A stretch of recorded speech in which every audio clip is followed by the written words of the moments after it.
Luckily, by that time the cost of computers and transmission costs went down, and most computers were 16-bit, so we could effectively work with 16-bit long messages. Using our formula, that's 2 to the power of 16 equals 65,536. That's a lot of characters. In fact, it's more than enough to describe every glyph, as character marks are called, that we need. Not all of the bits in a character set are used to transmit characters. Sometimes they're used to check for errors. You see, as a byte is sent, it is possible that the switch somewhere will not close properly, and a 0 instead of a 1 is received, which will turn out to be a completely different letter. For example, suppose we send an A as a series of pulses down the wire, and there was interference on the line, which made the second digit from the right to come in as 1.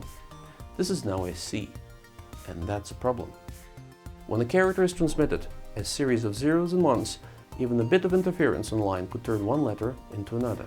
We could forget about the extended ASCII and use the MSB bit as a parity bit. The computer that sends the information will count how many ones are being transmitted through this ASCII 7 bits, and if the number is odd, it will make the MSB bit 1, otherwise it's 0. Here, A contains 3 ones.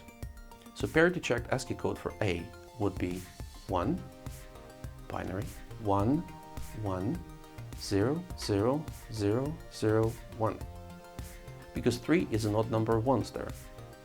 C would be 0, binary, 1, 1, 0, 0, 0, 1, 1. Because it has 4 ones.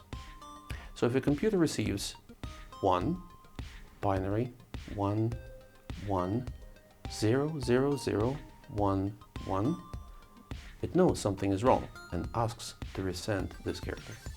The original goal of Unicode was to contain every character of every language, so that languages could be mixed on one page and will still display correctly. The latest version of Unicode can boast more than 110,000 characters in 100 scripts. Both ASCII and Unicode code lengths are binary and made up of groups of 4 bits, or nibbles as they're called. ASCII has 2 nibbles to make a byte, while Unicode has 4 nibbles to make 16-bit. This is for easier reading by humans. It's not for the computers, they love binary. So we often use hexadecimal codes to represent character codes digitally.